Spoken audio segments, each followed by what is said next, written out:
안녕하세요. 헤드쟁이 AI입니다. 자, 이번 시간은 이제 V벨트 풀리, 품번 4번이죠. 이제 표면 거칠기 기호를 붙일 건데요. 그 전에 사과를 먼저 드려야 될 것 같아요. 제가 죽을 죄를 지은 게 하나 있어가지고 이제 바로 이제 이 전 영상이죠. 치수기 쪽에서 이제 공차 기입하면서 제가 이제 큐넷에 있는 이 케이스 기입이 잘못됐습니다라고 얘기한 부분이 있었을 거예요. 예, 그게 큐넷 자료가 잘못된 게 아니라 제 자료가 잘못됐어요. 이제 영상 편집하면서 보다 보니까 뭐가 좀 이상하더라고요. 좀 이상해서 봤더니 이제 그때 말씀드렸던 게 이거죠. 이쪽에 있는 요 바깥지름 허용차, 이게 잘못됐다. 이게 왜 잘못됐냐? 얘가 50부터 나왔는데 얘가 75부터 시작하면 저 75보다 작은 거는 어쩌란 얘기냐? 뭐 그런 얘기를 했었는데, 케이스 규격에도 이렇게 돼 있어요. 그때 제가 케이스 규격 정리한 자료를 같이 올렸잖아요 했는데, 그 자료가 이제 이거죠. 이건 제가 지금 수정했어요. 수정한 거고, 여기 있는 값들이 제가 이제 저걸 작성할 때 어떻게 작성했냐면, 여기 있는 것들을 복사해가지고 갖다가 올려놓고 요 값들을 고쳐야 되는데 안 고쳤어요. 그걸 몰랐어요. 나중에 보니까 요 값들이 이상하게 써 있더라고요. 아마 그 영상 여러분들 어제 영상 다시 보시면, 이 전 영상 다시 보시면 값들이 이상하게 써 있을 거예요. 되게 요 분류가. 그래서 잘못했다. 그래서 이제 이 영상 내려야 되나? 내리고 다시 해야 되나? 아니면 그 부분만 다시 찍어서 편집해서 붙여야 되나? 막 이 생각을 했었는데, 그렇게 하는 것 자체가 솔직히 말하면은 제가 잘못한 걸 숨기는 것 같은 느낌이 드는 거예요. 그래서 그 영상 안 내리고 그대로 두기로 했습니다. 그대로 두고 거기다가 욕을 다실 분들은 욕 다셔도 돼요. 그건 명확하게 제가 잘못한 거예요. 자료도 제대로 확인을 안 하고 영상을 찍은 거니까 뭐 제가 명확하게 잘못을 한 거고, 혹시라도 큐넷 관계자분들 그거 보셔가지고 기분 나쁘셨다면 정말 죄송합니다. 큐넷은 죄 없어요. 제가 잘못을 한 거지.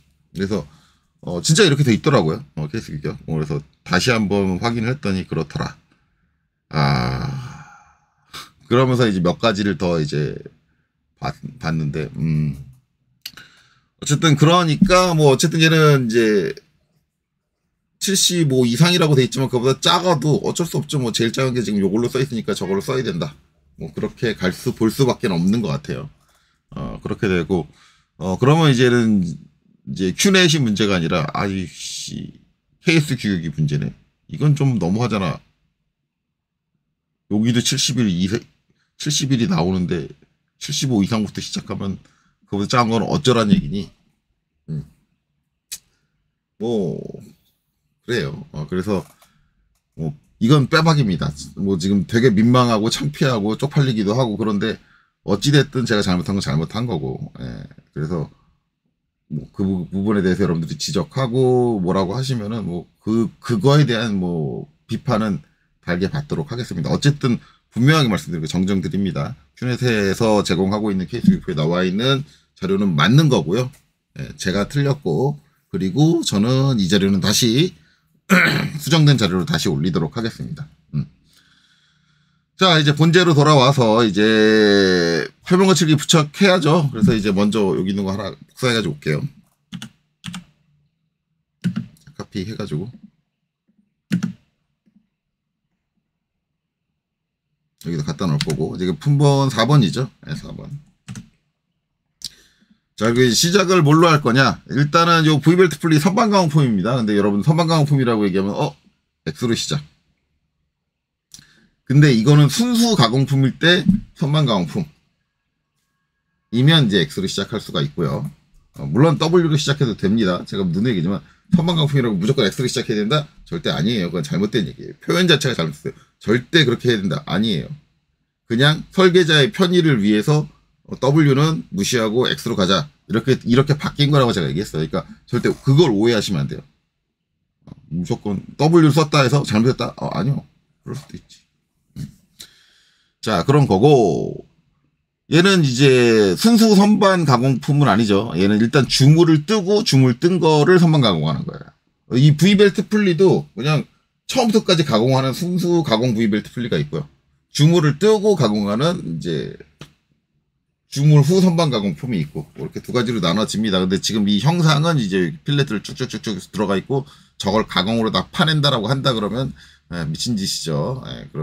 그런 걸 보면 이제 얘는 기본적으로는 요 안쪽 홈을 가공해서 만들진 않을 거다라는 전제가 깔리게 되고 그러면 이제 주물이다라고 생각을 할 수밖에 없습니다. 그래서 이제 이렇게 얘로 시작을 하겠죠.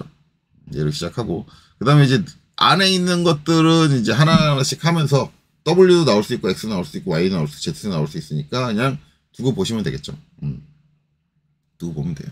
자, 그래서 이제 표면거칠 기호를 이제 기입을 하고 그 다음에 이제 얘를 정리하는 식으로 그렇게 진행을 할 건데 일단은 이제 우리가 전선경 기계도 기능사 시험 볼 때 표면 거칠기 중에 제일 쉬운 게 V벨트 풀리예요. 왜냐하면 우리가 시험 때 볼 수 있는 케이스 규격표에 다 나와 있어요. 좀 확대를 해야지 좀 보이겠죠? 여기 Y, 경사부는 Y, 그 다음에 나머지는 XX 3개 붙어 있습니다. 저렇게 돼 있으니까 그냥 저대로 붙여주면 되네. 로 끝나는 거죠. 그리고 이제 저기에 해당하지 않는, 즉, 요 V홈과 관련되지 않은 나머지 부분들, 그렇죠? 나머지 부분에만 내가 잘 이제 판단을 해서 붙여주면 된다. 그래서 상당히 쉽다. 라고 하는데, 여기에 이제 요 큐넷 자료에도 제가 이제 어제 영상에서 큐넷 자료에 이의를 제기하다가 망신을 당했지만, 그래도 이제 이의를 이게 이의 제기는 아니고, 솔직히 말하면 이의 제기는 아니에요. 이의 제기는 아니고, 케이스 교육 표현은 저렇게 돼 있지 않다라는 걸 보여드리는 거예요. 물론 이제 그 케이스 교육 표에 있는 걸 어떻게 해석했느냐의 차이가 있어요. 어떻게 해석했느냐의 차이. 근데 그거를 단순하게 해석하면 여기 써 있는 게 맞거든요. 단순하게, 아주 단순하게 생각해서 해석을 하면 맞는데 이게 문제는 우리가 작성하는 주소에 있어요. 우리가 작성하는 주소를 그 예시로 나와 있는 주소로 똑같이 작성하면 이게 틀린 게 돼요. 그래서 조금 이제 애매한 부분이 있거든요. 이제 그 부분에 대해서 좀 얘기를 드리려고 해요. 어제 그런 일이 있었기 때문에 요거는 제가 이 영상 찍기 전에 몇 번을 큐넷도 갔다가 케이스 교육 열람 서비스도 갔다가 왔다 갔다 하면서 비교해서 봤어요. 그리고 이제 그것만 비교해 본 게 아니라 제가 이 V벨트 풀리 영상을 이게 KS 기계 규격 요소, 제도 이론 쪽에 요소로 한번 다뤘었죠. 그때 한번 다뤘었는데 그때 영상에서 이제 제가 마찬가지 케이스 규격표에 있는 거를 정리를 해가지고 이제 올렸는데 거기에 요 표면 거칠기 기입돼 있는 게 좀 다르게 기입돼 있을 거예요. 지금 이제 X, Y 이런 식으로 돼 있는데 그때 거 자료 제가 그때 올려드린 케이스 규격 자료를 보면 어떻게 돼 있냐면 요 X는 삼각형 2개 이렇게 돼 있을 거고요. 얘도 이제 2개겠죠. 얘도 2개고 그 다음에 Y는 어떻게 되냐면 삼각형 3개 이렇게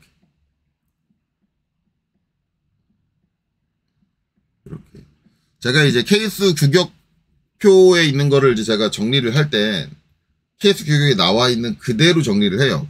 뭔 소리냐 방금 전에 실수하지 않았냐. 근데 그건 오타고 실수예요. 놓친 건데 놓치지 않는다고 하면은 이제 거기 있는 걸 그대로 기입을 하거든요. 그래서 제가 그거 영상 찍을 때가 그게 영상 올린 게 2년 된 걸로 알고 있어요. 지금 2년 됐는데 2년 전 영상인데 그때 당시 제가 케이스 교육표 봤을 때는 이렇게 기입돼 있었거든요. 이렇게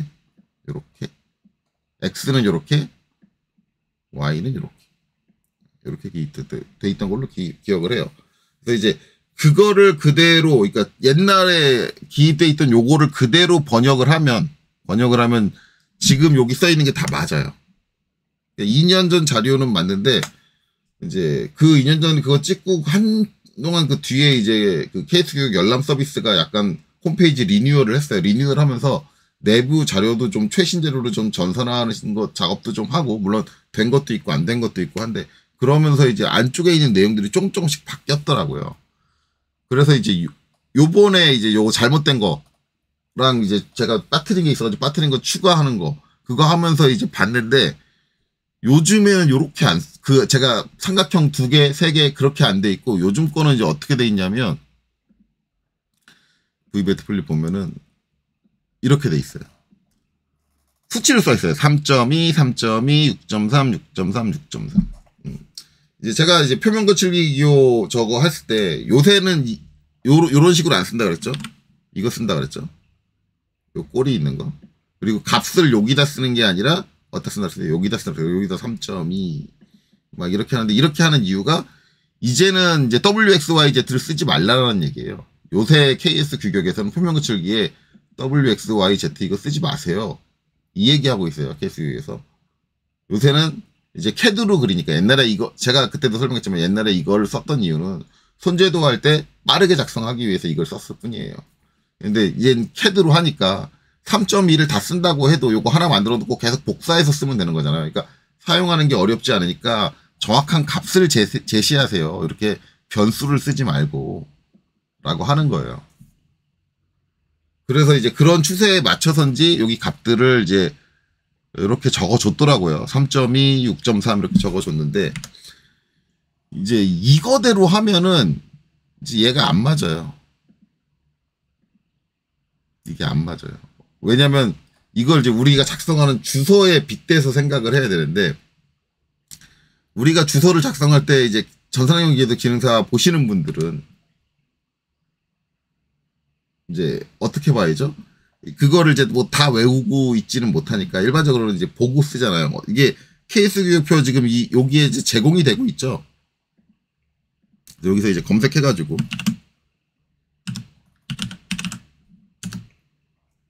주소로 오면 여기 이렇게 나와 있어요.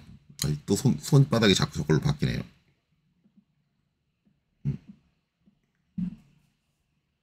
이게 나와 있어요. 근데 지금 보면 뭐라고 돼 있냐면 X가 3.2에요.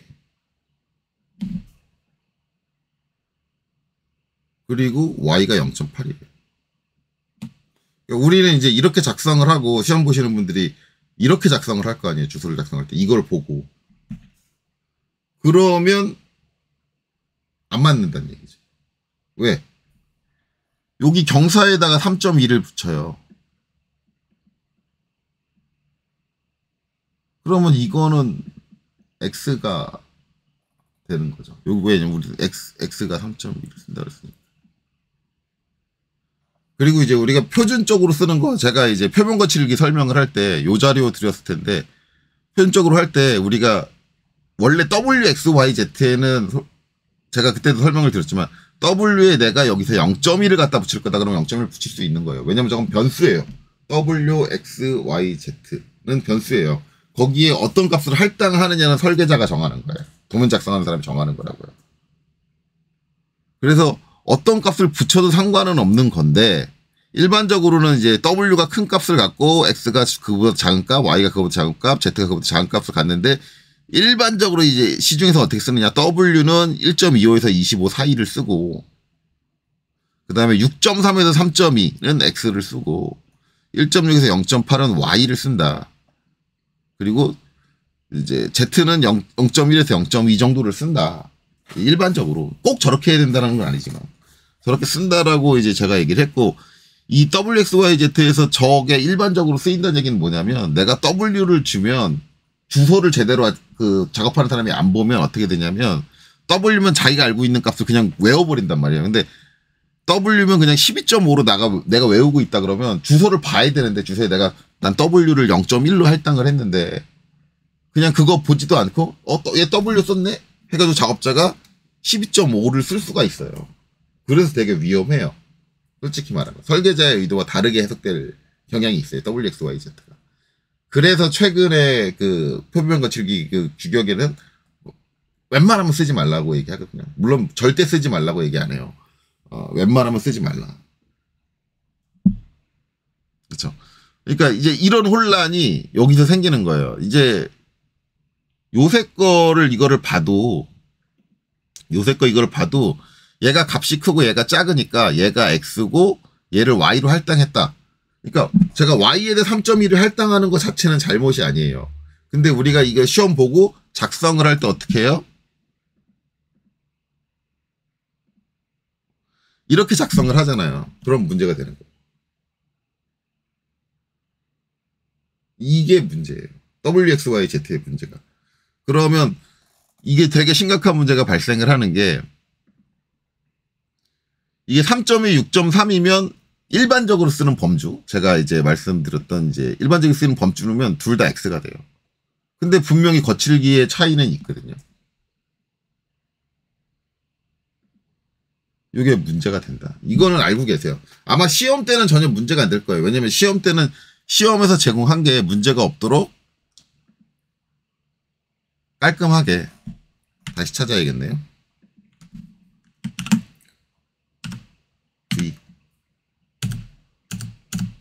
여기 있다. 이렇게. 시험 때는 이제 얘가 제공이 됐으니까 그냥 어차피 시험 때는 얘가 케이스 규격이다 라고 생각을 하니까 그대로 쓰는데 이제 실무에서 저렇게 쓰면 조금 문제가 되지 않을까 라고 생각을 합니다. 그래서 만약에 이제 이걸 한다 그러면 실무에서는 값을 쓰는 게 더 좋아요. 값을 쓰는 게. 이게 이제 한 가지 더 말씀드리고 싶은 거는 아까 이제 케이스 규격에 나와 있는 건 얘가 3.2잖아요. 3.2. 그러니까 얘는 3.2를 Y에다 할당을 한 거예요. 그리고 X에다는 6.4를 할당한 거고. 그렇게 보시면 돼요. 그러니까 그런 기준으로 보면 이게 틀린 게 전혀 아니에요. 그러니까 큐넷에서 크게 잘못했다라고 하는 건 아닌데 저 XYZ를 계속 쓰는 거에 대한 문제점을 제가 말씀을 드리는 거예요. 저거를 쓰면 이런 문제가 발생을 한다. 그러니까 일반적으로 이제 우리는 이제 설계자는 이건 두 개의 차이를 줘야 되니까 나는 X에다 6.4를 할당하고 쓸 거야. Y에 3.2를 할당하고 쓸 거야. 그러면은 지금 이 도면의 주소는 어떻게 돼야 돼요? X는 6.4. 그쵸? X는 6.4로 할당이 돼야 되고, 그 주소에다 쓸 때. Y는 3.2로 할당돼야 되고. 이렇게 돼야 된다고요. 근데 그렇게 엉뚱하게 작성을 하죠. 그러면 이제 뭐, 엄한 게 되는 거죠. 그리고 이 Y라고 돼 있는 부분의 값이 3.2만 되는 게 아니에요. 이게 케이스 규격에서 제가 디테일한 내용을 그걸 발췌를 안 했지만 이게 요 부분의 그 표면 거칠 값이 두 개로 나눠져요. 이게 이제 어떻게 나눠지냐면 이쪽에 하나는 전동용, 전동, 하나는 자동차용. 여러분들 자동차 뭐 요새 전기차가 나오니까 전기차 빼고 그 이제 내연기관 엔진 있는 가솔린 차나 이게 아니면 디젤 차나 딱 보면은 자동차 엔진 쪽에 V벨트 풀리가 쓰여요. 근데 저 부분의 그 표면 거칠기가 전동용은 일반 산업에서 쓰이는 거예요. 일반 산업.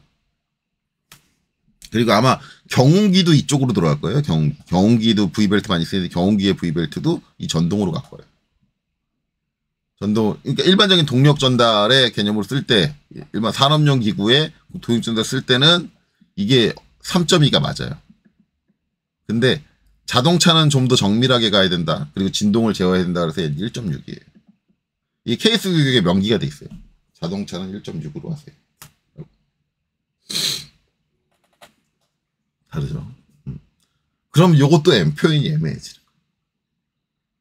그러면 이제 요건 이제 WXYZ로 할당한다 그러면 이제 3.2를 이제 Y에다 할당했으니까 얘는 Z 하면 되지.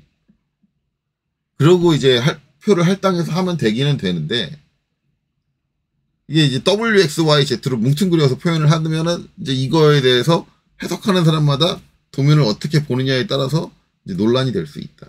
이게 이제 WXYZ의 시스템의 지금 문제다라는 거예요. 그래서 요새 케이스 교육에서는 이제 더 이상 CAD로 작업을 하니까 더 이상 WXYZ는 쓰지 말아라 라고 얘기를 하고 있다. 그러니까 요거는 참고적으로 하세요. 이거는 뭐 큐넷이 잘못했다라는 거 아니고요. 오해하시면 안 돼요. 큐넷이 잘못했다라는 것도 아니고 뭐 이것저것 아니고 이제 전산환경 기계도 기능사도 이제 WXYZ의 시스템을 좀 버려야 될 때가 되지 않았나 라고 생각을 합니다. 그래서 이제 앞으로는 값으로 할당을 하고 주소에서 이제 W 얼마 X 얼마 이거는 빼는 걸로 가는 게 맞지 않나 뭐 그렇게 생각을 합니다. 물론 이제 그렇게 되면 아마 학생들은 좀 더 시험 치기가 어려워질 거예요. 왜냐하면 저 값이 어떤 기구에서는 어떤 값을 쓰는지를 다 일일이 체크를 하고 작성을 해야겠죠. 근데 점점 기술이 정밀해지는 거잖아요. 그러니까 추세를 본다면, 실제 산업의 추세를 본다면, 그 기술을 배울 때도 그 점점 정밀해지는 거에 맞춰서 배우는 게 맞다고 생각을 해요. 이제 이거는 이제 개인적인 거고, 어쨌든 지금 주어진 건 이거니까 뭐 이거대로 기입하시면 돼요. 일단 시험 보실 때, 지금 시험 보실 때. 그래서 Y 쓰이는 건 여기죠. 그래서 Y 요거 하나 갖다 넣어야겠네요.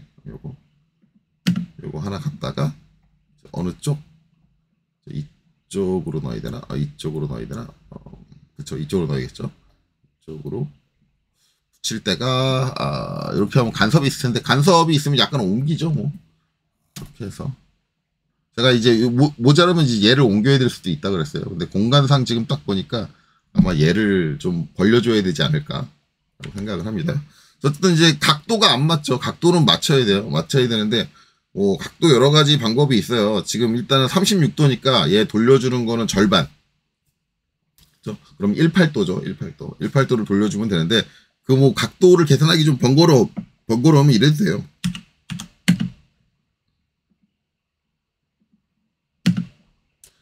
여기를 찍고 이제 여기에 맞춰서 이렇게 돌려야 되는데 이렇게 하면 이렇게 돌잖아요. 이렇게 도는데 여기서 이제 한 가지 팁이 있다면, 만약 이 상태에서 돌려야 한다 라고 하면은 이거를 얘를 가져오지 말고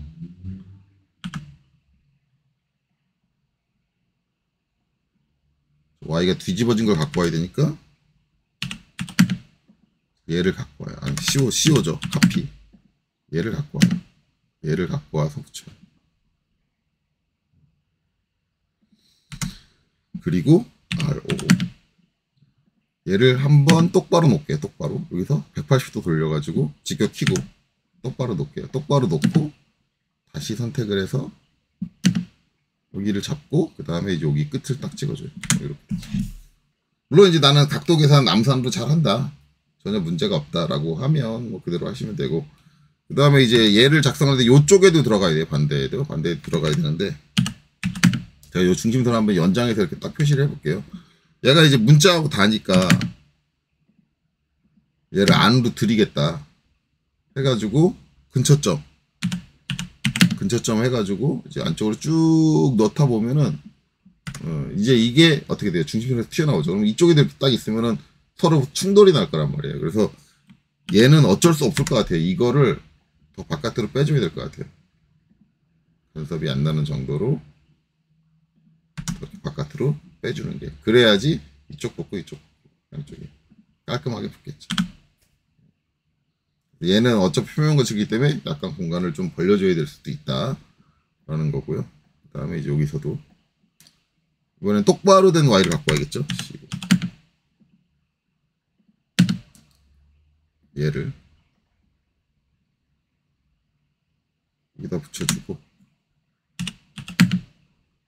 로테이트로 여기서 이 꼬랑지가 지금 0도가 이거잖아. 여기서 이쪽으로 가면 돼.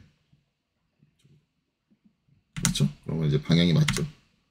저는 좀 정렬이 위치가 딱 맞는 게 좋아가지고 약간 뻘짓거리를 할게요. 이렇게까지 안 하셔도 돼요, 여러분들은. 저는 이거를 좀 이런 식으로 딱딱 맞추는 걸 좋아해요. 뭐 약간 뭐 변태적이다라고 느끼시면 뭐 그렇게 느끼셔도 상관없고, 어쨌든 전 이런 것들이 안 맞으면 도면을 작성을 못 해요. 그래서 솔직히 말하면 제 밑으로 들어온 애들은 좀 저한테 많이 혼나요. 이런 것들 안 맞히면. 도면 이따위로 그릴래? 저는 그런 식으로 나가거든요.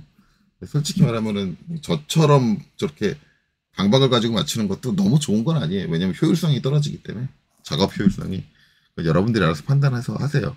근데 제가 이렇게 이제 여유롭게 얘기하는 건 지금 제가 강사를 하면서부터 이렇게 여유롭게 얘기를 하기 시작했지, 진짜 제가 실무할 때는 제 밑에 애가 저렇게 작업한 건 절대 응당 못했어요.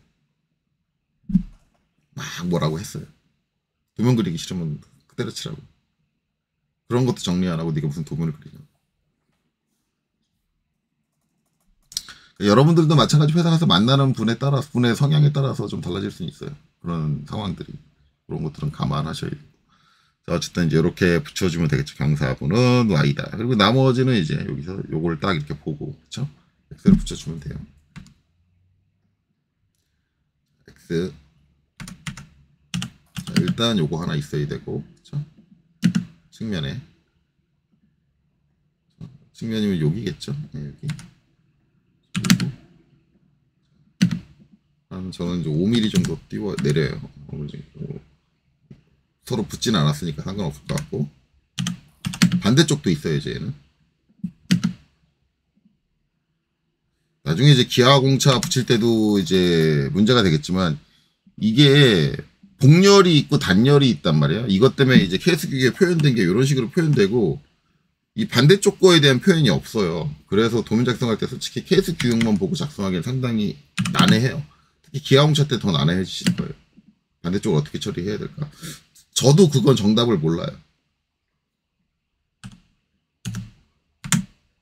반대쪽을 어떻게 처리해야 될까? 대칭이기 때문에 이제 한쪽만 기입하고, 왜냐면 그게 공간을 많이 차지하기 때문에 양쪽 다 기입하려면 힘들어지는 경우가 있거든요. 근데 표면거칠 기호는 뭐 그냥 무조건 양쪽을 기입한다고 해서 문제될 게 없으니까 기입하시는 게 맞는데, 기아공차의 형태를 보면은, 제가 작성하는 기아공차 형태는 이제 여러분들이 알고 있는 그 답지에 나와 있는 그 형태가 아닐 거예요. 그리고 기아공차 얘기할 때마다 얘기하지만 그 형태는 잘못된 거예요. 잘못된 거기 때문에. 근데 맞는 걸로 작성을 하려고 그러면 되게 복잡해지거든요, 머리가. 그래서 그걸 어떻게 해야 되나. 저도 지금 요거 끝나면 이제 기아공차 해야 되는데 좀 난감합니다. 난감해요. 자, 어쨌든 그렇고, 그 다음에 이제 또 X가 2개. 이제 똑바로 된 거 갖고 가면 되겠죠? 똑바로 된 거. 이렇게 해서. 자, 일단 붙여주는 게 이제 요 끝에. 그쵸? 여기죠? 그리고 하나는 제일 바닥. 여기죠? 이렇게 붙여주고, 자, 무브로 옮겨줄게요. 여기 있으면 안 되니까. 자, 안쪽으로 5mm. 자, 얘는 5mm 들이면 여기 문자하고 싸우겠죠? 그래서 얘는 무브. 안쪽 공간이 있으니까 안쪽 공간으로 15mm 이렇게 갈게요. 이렇게 다행히도 이제 글자가 걸리진 않았네요. 만약에 이제 여기 있는 치수 보조선에 글자가 걸리면 여기 치수를 끊어주셔야 됩니다. 치수 보조선을 끊어주는 작업 반드시 해야 되고, 기호가 걸리는 거는, 저는 원래 옛날엔 기호가 걸렸어도 잘랐다 그랬었는데 요새는 안 잘라요. 왜냐면 인벤트에서 작업하면 그렇게 나오거든요. 문자가 걸리면 치수 보조선도 잘리고, 기호가 걸리면 안 자르더라고요. 그러면 그런 거는 이제 국제적으로 허용되고 있는 표현이다 라고 생각을 해서 옛날에는 기호만 걸려도 무조건 잘랐는데, 기호 걸리는 건 안 자릅니다. 자, 그래서 이제 이렇게 처리해 주시면 되겠죠. 아, 여기 애매한데.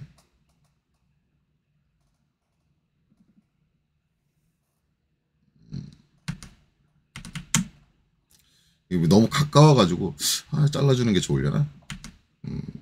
뭐, 이거는 요거를 자를지 안 자를지는 여러분들이 판단하세요. 지금 일단은 캐드상에서는 안 겹치니까. 근데 저는 한번 해볼게요. 만약에 이제 저걸 자른다고 하면 제가 할 때는 딤 브레이크를 쓰는데, 저게 안 닿아가지고 딤 브레이크가 안 될 수도 있어요. 한번 해볼게요. DIM BREAK 딤 브레이크. 요 지수고, 그 다음에 이 문자 간섭되는 거. 안 되네요. 그러면은 이건 간섭 안 된다고 보고 그냥 넘어가는 게 맞을 것 같아요. 만약에 되면은 이제 하려고 했는데, 아예 안 닿아가지고. 왜냐면 그 딤 브레이크가 0.01mm라도 떨어져 있으면은 딤 브레이크가 안 되거든요. 간섭이 안 된다고 판단을 하기 때문에 그냥 그대로 두는 게 나을 것 같아요. 그래서 이 부분은 이제 이렇게 끝납니다. 이렇게. 그리고 나서 이제 보면은 어차피 요 측면은 X로 가공을 했고, 그쵸? 요 V자에 대한 건 이제 Y 했고, X 했고, 다 가공 표시를 했고, 그 다음에 이제 요 안쪽에 필렛하고 들어가는 건 주물 형상 그대로 냅둘 거고, 그쵸? 여기는 이제 표면 거치기 필요 없고, 그럼 남은 거는 이제 요 구멍 쪽. 구멍 쪽이면, 이제 12. 이게 H7이죠. 조립이 되는 게 요렇게예요. 이렇게인데 얘가 끼워서 조립을 하고 나면, 그쵸? 끼워서 조립을 하고 나면 이 축과 이 V벨트 사이에 마찰이 발생하지 않죠. 왜냐면 키를 꼈으니까. 그렇죠? 발생할 소지가 없어요. 지금 보면은 저번에 이제 축할 때 얘기했지만 얘하고 베어링은 중간에 키라는 걸 안 꽂았잖아요. 그러면은 그냥 원형 구멍에 원형 축이 껴져 있는데 그 표면이 가지고 있는 마찰력보다 더 큰 힘이 가해지게 되면 어떻게 돼요? 슬립이 일어나요. 마찰력을 뛰어넘었으니까 슬립이 일어나요. 같이 안 돌아요. 그렇죠? 더 큰 힘이 외부에서 가해진다든가 뭐 그러면 그렇기 때문에 여기는 마찰이 있을 수 있어요. 그래서 이제 Y다라고 제가 얘기를 했고 여기는 키가 있기 때문에 만약에 여기서 마찰이 발생을 한다 그러면 키가 부러졌다는 얘기예요. 부러지지 않는 한 마찰이 발생하지 않아요. 그러면 정상적인 동작 조건에서는 마찰이 무조건 발생하지 않는 거고 마찰이 발생하지 않으면 Y까지 안 가요. 금속 대 금속이 닿아서 마찰이 발생하지 않으면 Y까지 안 가요. 그렇기 때문에 여기는 X죠.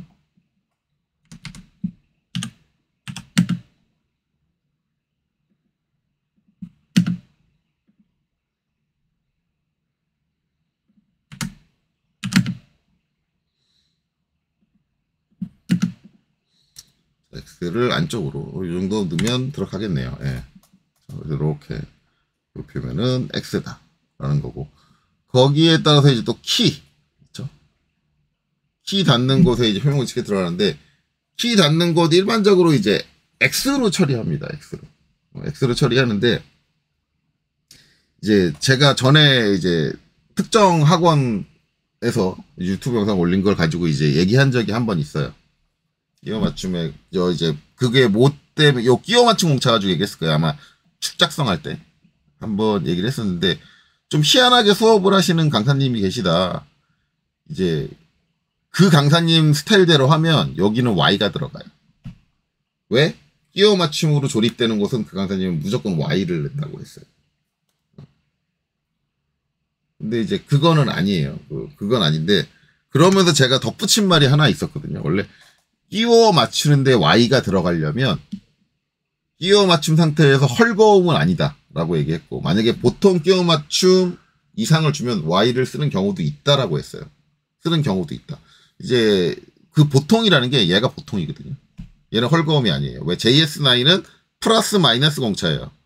플러스도 허용하고 이게 4보다 클 수도 있고 구멍이 4보다 작을 수도 있어요. 4보다 작으면 그때는 억지가 돼요. 그래서 헐거움과 억지를 왔다 갔다 하는 공차기 때문에 얘는 보통 끼워 맞춤이죠. 보통 끼워 맞춤. 그러면은 보통 끼워 맞춤을 할 때 보통 끼워 맞춤은 좀 빡빡해요. 끼기가 힘들어요. 왜냐면 억지가 발생을 할 수도 있기 때문에. 그리고 이제 헐거움이 발생해도 그 헐거움 틈새량이 되게 미세하기 때문에 빡빡하거든요. 그래서 조립하기 어려워요. 그래서 표면이 매끄러운 쪽이 조립하기 좋아요. 그래서 이제 보통 끼워 맞춤을 할 때는 Y를 주는 경우가 있기는 한데 일반적으로 키움에서는 적용 안 됩니다. 키움에서는 잘 적용을 안 해요. 그냥 키움은 그냥 일반적으로 X로 그냥 다 넘어가요. 그리고 요 윗면 엄밀히 말하면 요 윗면은 키가 안 닿아요. 왜냐면 저 키움 이제 축에 닿아 있는 요 깊이하고 2.5죠. 그 다음에 그 위로 튀어나오는 게 지금 12파이니까 1.8이죠. 그러면 2.5에 1.8을 더하면 4.3이 되죠. 네, 4.3. 근데 이 키가 폭이 4짜리잖아요. 그러면 4 곱하기 4짜리. 저 키 블럭의 높이가 4예요. 그러면 4.3이니까 더 크다는 얘기잖아요. 그래서 요 바닥에는 키가 닿는데 요 위는 키가 안 닿아요. 그럼 안 닿으면 아무것도 안 닿네? 하고 W? 근데 아니에요. X로 가요. 그건 X로 갑니다.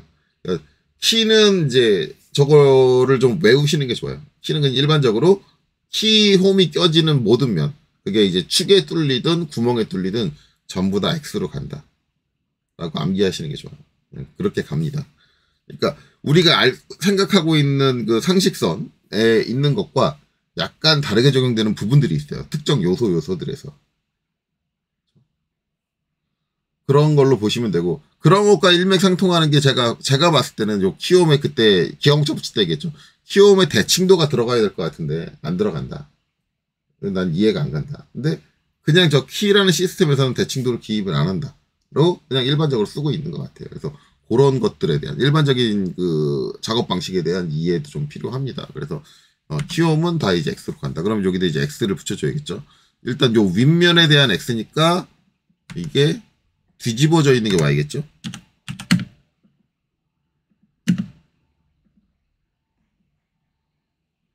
뒤집어져 있는 게.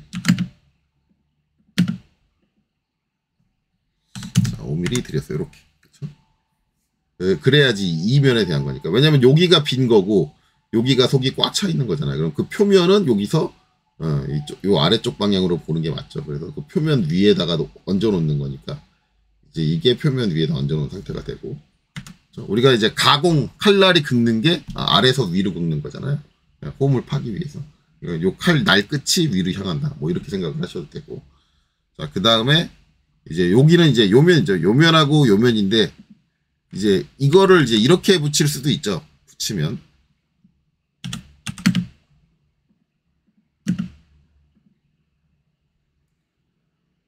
이렇게 하나 붙이고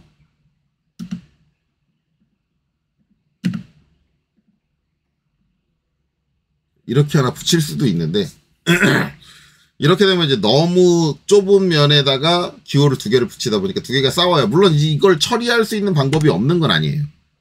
처리는 이제 얘를 좀 그리고 얘만 들어주고 그 다음에 그만큼 올려주면 돼. 이렇게 처리해 줄 수 있기는 하거든요. 이렇게 하셔도 돼요. 하셔도 되는데 이렇게 되면 이제 도면 자체가 이제 공간도 많이 차지하게 되고 되게 지저분하고 번거롭게 된단 말이에요. 여러 가지 면으로 안 좋기 때문에 이런 경우는 이런 허용이 이런 이제 아이고 얘까지 없어져야 되는데 안 없어졌네요. 이런 표현을 해주죠. 이 뒤쪽에다가 이렇게 선을 연장해서 그려주고, 조금 아쉬운 건 캐드의 치수 기능 중에 요 뒤에 이제 선 여전 나오는 거를 내가 좀 조절할 수 있는 기능이 있으면 굳이 선을 따로 그리지 않고 하나로 묶어서 이제 처리가 가능할 것 같은데 솔직히 그런 기능은 없어요. 좀 아쉬운 게 뭐 이제 만약에 이제 이렇게 선을 연장하고 싶다 그러면 여기서 더블 클릭해가지고 들어가서 뒤에다가 내가 스페이스 바로 땅땅땅 이렇게 입력을 하면 되느냐? 안 돼요. 빈 공간을 입력해도 안 되고 요거를 제가 잡아서 늘려서 하면 되느냐? 안 돼요. 그러니까 뭘 해도 안 돼요. 그게 좀 아쉬워요. 캐드 기능에서 좀 아쉬운 게. 그래서 혹시라도 이제 뭐 대한캐드, 뭐 캐디안이라든가 뭐 그런 데들은 그런 시스템을 좀 갖춰놨어. 그러니까 제가 대한캐드 간혹가다 얘기를 하는데 대한캐드들이 어차피 이제 이 캐드를 따라서 만들었단 말이에요. 따라서 만들었으면 거기에 추가되는 뭔가 좀 독특한 기능들이 추가된가, 기존에 이제 오토캐드 사용하는 불편한 기능들을 좀 보완을 한다든가 그런 기능들이 추가되면 좋은데 거의 대부분 없더라고요. 똑같이 그냥 없게 만들더라고요. 그래서 좀 아쉽기는 해요. 어쨌든 그러다 보니까 어차피 여기 이제 선을 따로 그려야 돼요. 따로 그리고 간혹 가다가 이제 이런 말씀 하시는 분, 이거 저번에도 한번 얘기했는데 뒤에다가 제일 뒤에다가 축할 때도 한번 얘기했을 거예요. 이렇게 콤마를 하고, 그렇죠? 그리고 나서 선을 연장을 하고 그 다음에 뒤에다가 기호를 붙여야 된다.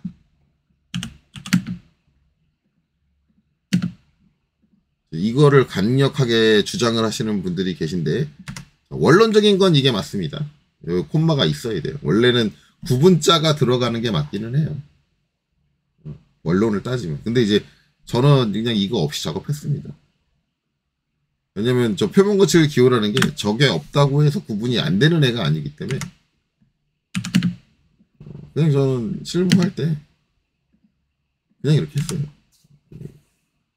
확실하게 구분되는 애니까 그렇게 했는데 나는 규격 그대로 따르겠다라고 하면 이 뒤에 콤마 붙여주는 게 정석입니다. 콤마 붙여주는 정석이에요.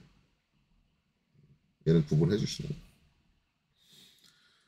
그렇습니다. 근데 이제 구분자를 쓰는 게 꼭 콤마만 있는 게 아니라 요 빈 공간, 여기 지금 스페이스 이렇게 나왔죠. 빈 공간을 주는 것도 구분자로 이제 캐드에서 쓰여요. 제도에서는. 그렇기 때문에 그렇게 얘기를 하면 이것도 맞는 거예요. 그러니까 이거는 여러분들 편할 때로 작업하세요. 나 콤마로 구분할래? 그럼 구분하셔도 되고요. 콤마 없이 그냥 약간 거기 사이에 스페이스를 주고 그냥 뒤에다 갖다 붙일래? 이것도 맞는 거고 다 맞는 거니까 뭐 네가 맞니 내가 맞니 싸울 필요는 없는 부분이. 이거는 이제 둘 다 허용이 된다. 이게 이제 요 치수값하고 얘하고 혼동이 돼가지고 오인을 한다든가 그런 사태가 발생하지 않는다 그러면 괜찮은 표현이에요. 어떤 표현을 하든 이제 그렇게 본다. 그래서 이렇게 치수값 뒤에다가 이제 이렇게 표면 거칠기를 붙여주면 이 치수값이 가리키고 있는 이 두 면에 대한 모두의 치수를 모두의 표면 거칠기를 규정하는 게 된다. 그래서 이제 이런 식으로 폭이 너무 좁은 경우. 근데 간혹 가다가 이제 저 안쪽에 양쪽에다가 저 표면 거칠기를 그러니까 저런 얘기를 하면 양쪽에 이렇게 붙는 거잖아요. 이렇게 하시는 분들 계세요.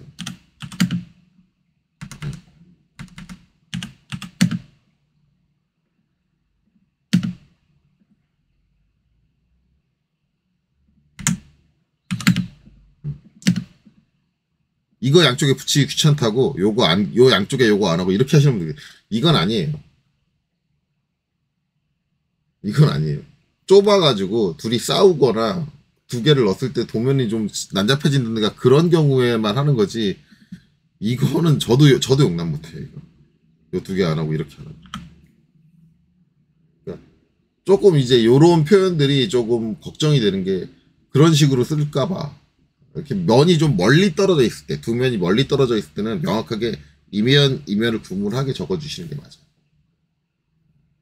그래서 요건 이제 좀 특수한 경우다. 아무 때나 이렇게 하는 거 아니다. 그거는 좀 이해를 하셨으면 좋겠어요. 대부분 이제 귀차니즘들이 발생을 해가지고 어떻게든 하나라도 덜 붙이려고 이렇게 노력을 하시는데 그런 노력을 드릴 정도로 귀찮으시면 도면은 안 그리시는 게 맞아요. 자, 그렇습니다. 자, 어쨌든 이제 이렇게 붙는다. 라는 거죠. 그래서 이렇게 다 처리가 됐다. 그래서 아마 표면 거칠기 붙이는 것 중에 제일 쉬울 거예요. 제일 쉬울 거고. 자, 그래서 이제 요거는 더 이상 필요 없어요. 다 붙었어요. 붙을 때 이제 다 붙였죠. 안쪽 구멍까지 다 붙였으니까 이렇게 되고.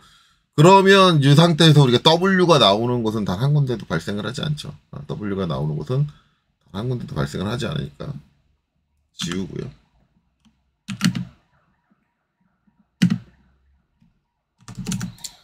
자, 그 다음에 이제 Z. 일단 여기서 Z는 안 쓰였어요. 근데 여기서 이제 아마 좀 깊게 공부하시고 깊게 생각하시는 분들은 이제 의문을 제기할 수가 있어요. 일단 첫 번째 의문은 뭐냐?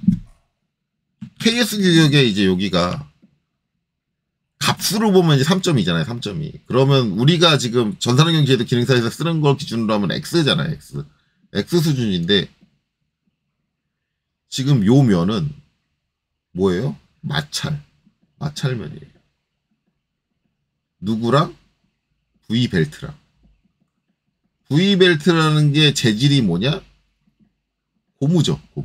고무랑 마찰이에요. 이거를 생각을 하면 여기에 있는 이게 이상해요. 이 3.2를 보면 이게 X라 그랬잖아요. X. X면 야 고무랑 마찰이 일어나는데 X야? 같아요. 우리가 이제 제가 설명을 할 때 마찰이 있으면 Y입니다라고 기본적으로 얘기했잖아요. 마찰이 있으면 Y입니다. 그러면 마찰이라는 말이 나오면 이게 맞네 라고 생각을 하죠. 그럼 얘는 맞는 거냐? 아니죠. 마찰인데 누구하고 마찰이에요? 고무하고 마찰이에요. 고무는 뭐예요? 얘는 금속이고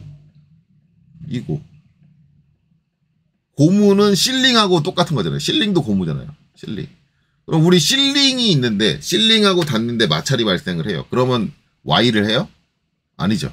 실링, 상대적으로 약한 재질과 마찰을 할 때는 Z를 해요. 왜? 상대가 많이 갈려나갈 거니까 표면이 최대한 고와야 돼. 근데 얘 웬 Y야? 그리고 KS 규격상에서는 왜 3.2야? Z면 어디까지 가요? 0.2 정도 수준까지 간단 말이에요. 우리가 일반적으로 생각하는. 그래서 고무하고 그러니까 실링하고 닿는 부분은 표현님이 아주 매끄러워야 되기 때문에 0.2 수준까지 가는데 왜? 왜 얘는 Y에서 끝나는 거야? 고무하고 마찰인데. 이거죠. 근데 그건 이제 V벨트라는 특수한 상황에 대한 이해가 좀 필요한 것 같아요. 제가 이제 V벨트 전문가는 아니라서 V벨트에 자세히 알지는 못하지만 이제 이거는 제 뇌피셜이에요. 혹시라도 제 이론이 잘못됐으면 V벨트에 대해서 전문적으로 알고 계신 분들은 답변을 달아주세요. 제가 잘못된 내용을 얘기한 거다라 그러면 욕하셔도 상관없어요.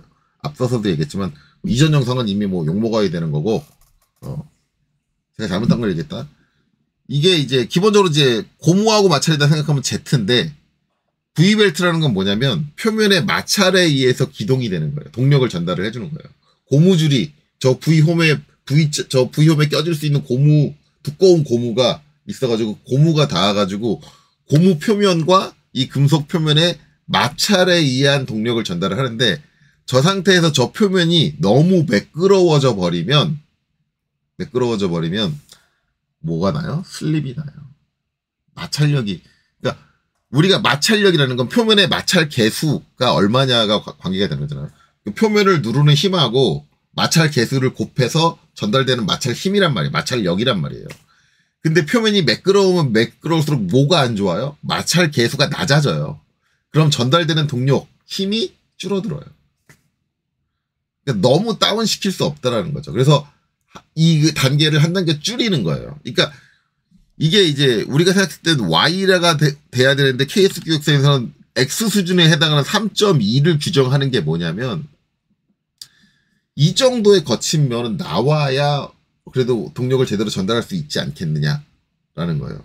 이 동력 전달에 포커스를 맞춘 거고 그럼 자동차는 1.6으로 더 작대매요 라고 하는 건데 너무 이거에만 포커스를 맞추면 뭐가 되냐면 저 표면이 너무 거칠어가지고 진동이 발생을 한다든가 그런 것들이 발생을 하기 때문에 자동차는 진동 억제도 중요하단 말이에요. 그래서 좀 더 다운 시키자라고 해서 마찰력을 유지한 상태에서 좀 더 다운 시키자고 해서 하는 게 1.6이 아닌가라고 저는 개인적으로 그렇게 이해를 하고 있어요.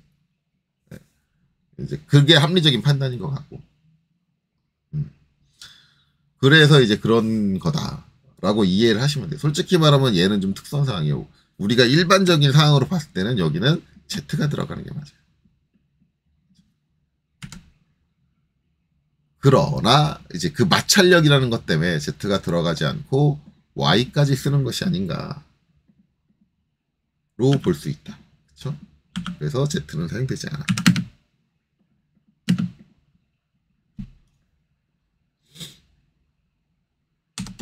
그래서 이제 우리가 이제 일반적인 상황을 놓고 보면 이제 이게 XY가 아니라 XZ로 가겠죠.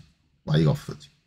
일반적인 상황. V벨트가 아니고 일반적인 상황에 이제 고무랑 마찰이 된다라고 하면 이제 그렇게 갔을 텐데 이제 이거는 그 마찰력, 마찰 개수 자체도 어느 정도 이제 수준은 올라와줘야 되기 높이 올라와줘야 되기 때문에 표면이 마냥 매끄러워서만은 안 되는 거 아닌가. 그렇게 되는 거죠. 자, 그렇게 이해하시면 좋을 것 같아요. 자, 그래서 이제 요거에 자동차 쪽도 우리가 이제 Y를 쓰면 0.8이라 그랬잖아요. 0.8인데 0.8이 아니라 자동차 쪽에서 쓰는 것도 1.6이에요. Y 중에서도 높은 Y예요. 그게 이제 마찰력 때문 아닌가.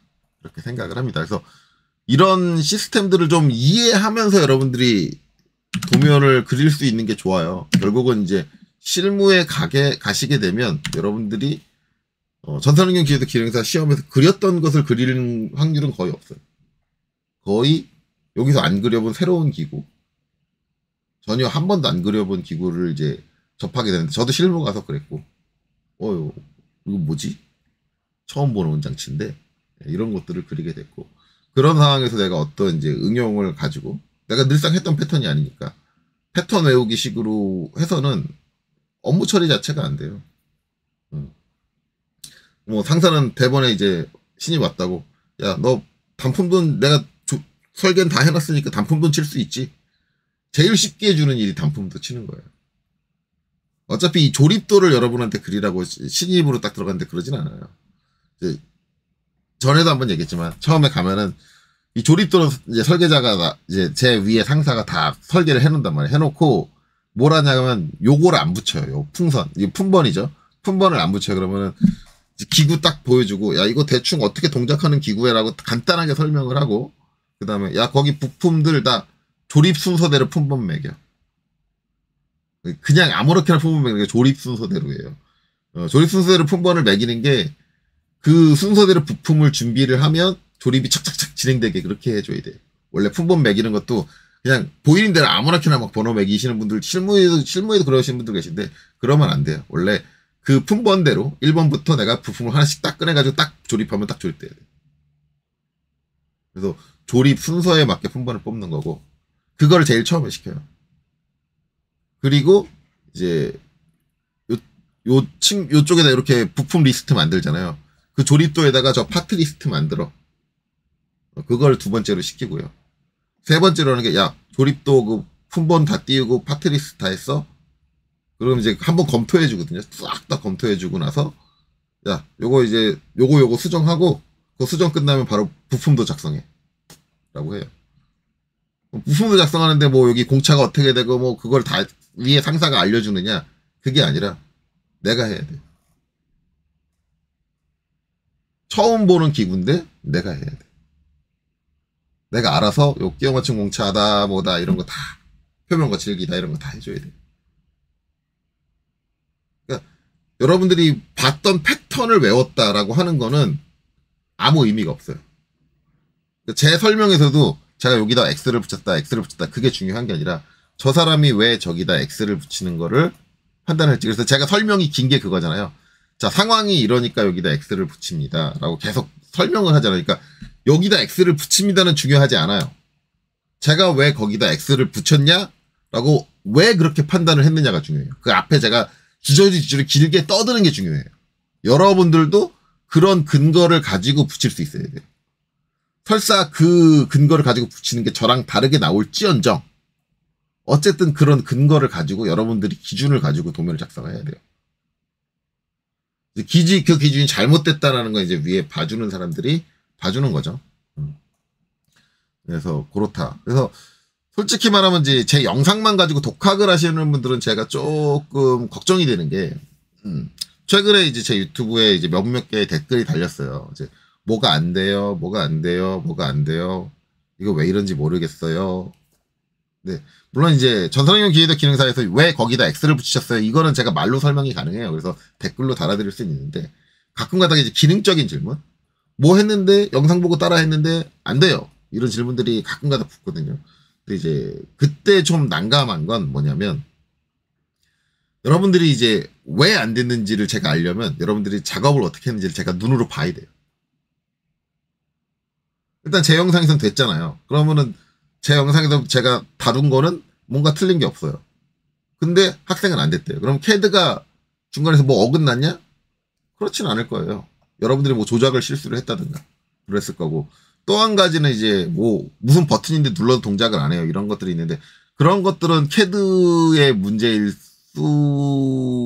캐드가 잘못 깔렸다든가 아니면 시스템과 윈도우 시스템과 캐드가 호환성이 안 맞아가지고 뭐가 뻥이 났다든가 이런 거거든요. 그런 것들은 제가 직접 그 컴퓨터를 만져보기 전에 또 알 수가 없어요. 솔직히 만져봐도 못 찾아낼 수도 있어요. 그래가지고 그냥 포맷하고 다시 깔아요. 이렇게 할 수도 있고. 근데 그런 부분에 대한 질문이 나오면은 이제 답변을 못 해드리잖아요. 점검을 못 하니까 제가. 상황을 모르고 점검을 못 하니까.